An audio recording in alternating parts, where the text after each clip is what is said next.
Hey guys, today we're going to do Breakfast Time for Thomas Read Along Story. So yeah.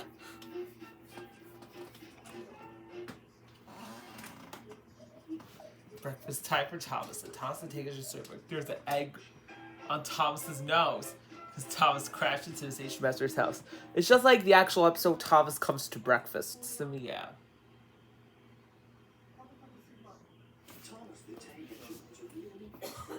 Yeah, but you forgot to upload on 10 Years of Tom. When I watched 10 Years of Thomas.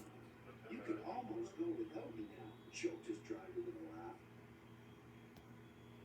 My driver says I don't need him now, Thomas bragged to the other engines. You wouldn't dare go out without your driver, said Percy, the little green engine. I might, said Thomas. Just wait and see. It was dark the next morning on the fire line. He lit a fire in Thomas's firebox to start the fuel burn. Thomas woke up. Percy and the other engines were still fast asleep. Thomas suddenly remembered his boast. I'll show them, he said. My driver hasn't come yet. Here goes. He tried first one piston, then the other. They're moving, he whispered to himself. Very, very quietly, he headed for the door. Thomas thought he was being clever, but he was only moving because a careless cleaner had meddled with his controls. When Thomas tried to stop, he couldn't. He just kept rolling along. The buffers will stop me, Thomas said hopefully, but his wheels left the rails and crunched on the pavement. Oh no, he exclaimed, and shut his eyes. Up ahead was the station master's house. He and his family were inside, having a breakfast with ham and eggs. Crash! The house rocked. Broken glass table and fallen plaster battered the family's plates. And guess whose head was poking through the wall, looking in? The station master angrily walked out and shut off Thomas's steam. Just look at what you've done to our breakfast, scolded the station master's wife. Now we shall have to cook some more. She banged the door on her way to the kitchen. More plaster fell on Thomas. Thomas felt sad. The plaster tickled his nose. He wanted to sneeze, but he didn't dare in case the house fell on him.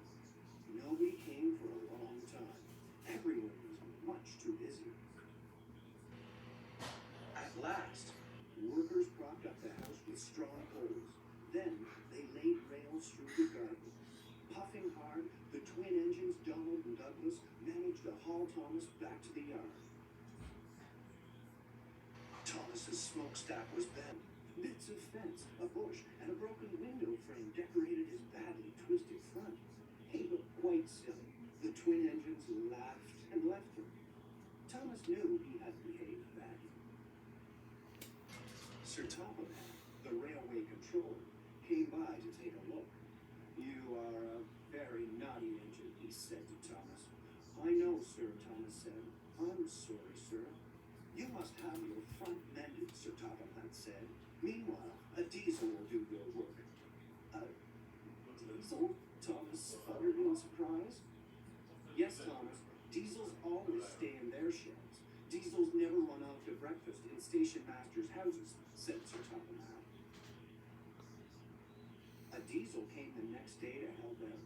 At first, he didn't want to stay in the engine shed, but he seemed like he was working with the other engine. Finally, Thomas came back, all mended and ready for work. He and the diesel became good friends, and now Thomas knows not to run off without his driver. Boko took Daisy's role. So yeah. Well, folks, peace out and goodbye.